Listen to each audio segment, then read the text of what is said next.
Es-tu une personne à l'écoute? Avec ta famille, avec tes amis, ton compagnon ou encore tes collègues. Est-ce que les gens se sentent vraiment écoutés quand ils viennent se confier à toi? Et si je te disais que même sans t'en rendre compte, tu empêches les gens de se confier pleinement à toi? Pourquoi? Parce que les gens se sentent jugés, mal à l'aise ou encore incompris. Ça te surprend? Peut-être parce que tu pars du principe que tu es une personne à l'écoute qui sait communiquer. Alors, est-ce que tu es aussi à l'écoute que ce que tu crois? Ou est-ce que tu fais partie du problème?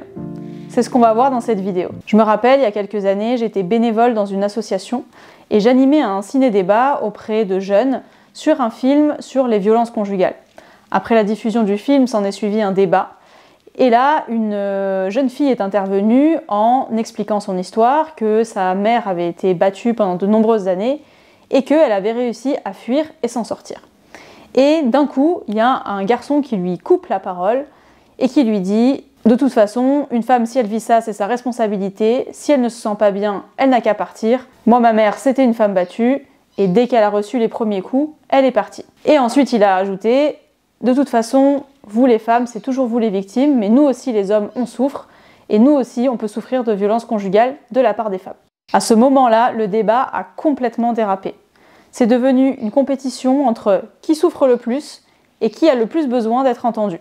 Le garçon s'est braqué, les filles dans la salle se sont également tendues, et le pire, c'est que personne n'avait nié que les hommes pouvaient souffrir de violences conjugales, ce n'était juste pas le sujet. Donc qu'est-ce qui s'est passé? En fait, ce garçon qui est intervenu n'a pas du tout écouté ce que la fille disait.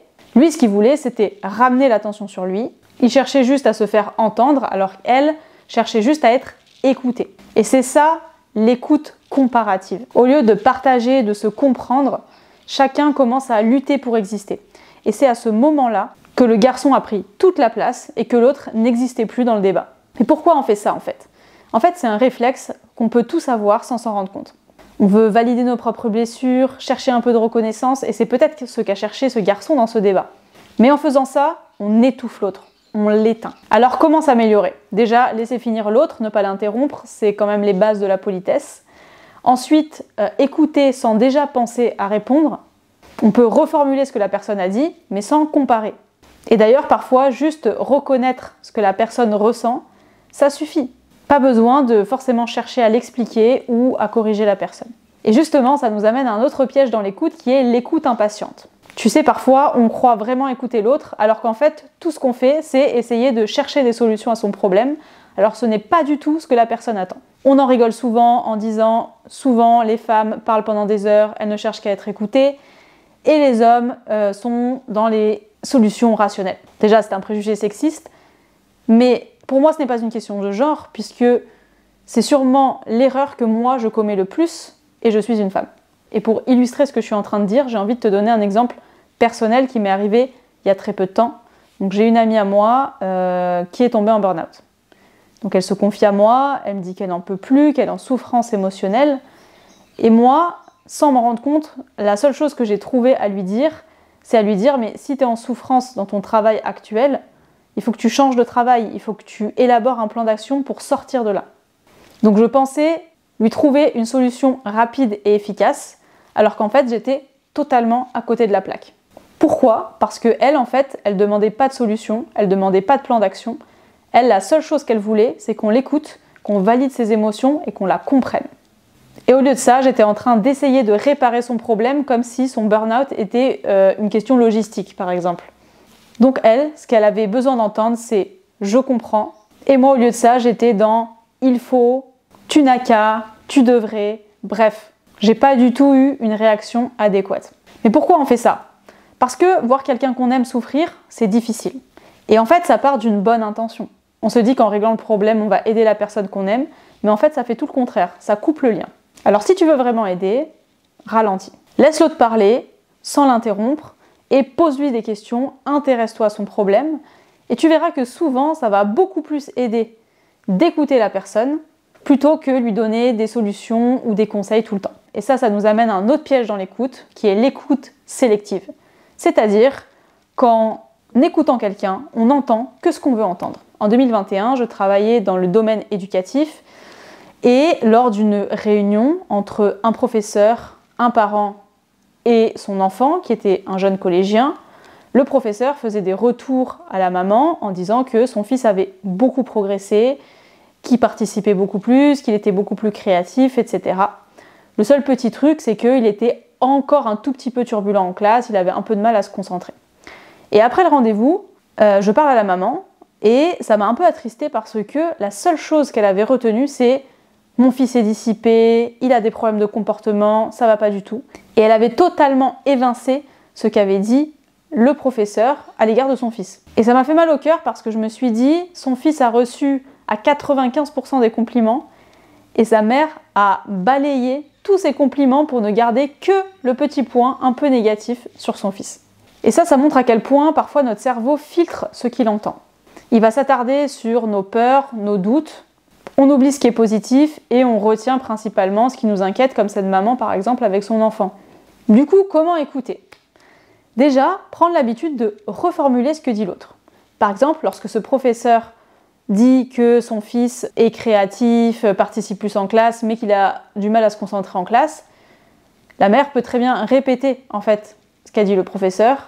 Donc si je comprends bien, il a fait d'énormes progrès, il participe beaucoup plus en classe, il a juste un petit peu de mal à se concentrer. Et en fait, ça permet de se rendre compte des vrais propos que dit le professeur.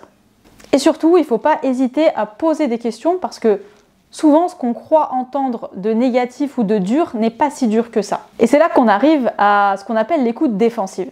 Parfois, au lieu d'entendre, de comprendre ce que dit l'autre, on se met sur la défensive, on se braque. Et je trouve que ça arrive très souvent dans les relations de couple et dans les relations familiales. Pourquoi ? Parce que ça implique beaucoup d'émotionnel. Je vais te donner un exemple. Adam dit à sa femme « Tu sais, parfois je me sens un peu seule parce que le soir, t'es beaucoup sur ton téléphone. » Que répond sa femme ? « Excuse-moi de souffler, moi je travaille beaucoup, je suis épuisée, donc excuse-moi, j'ai encore le droit de me détendre en fait. » À ton avis, comment se sent Adam ? Il se sent attaqué, comme s'il était égoïste de ne pas reconnaître la fatigue de sa femme.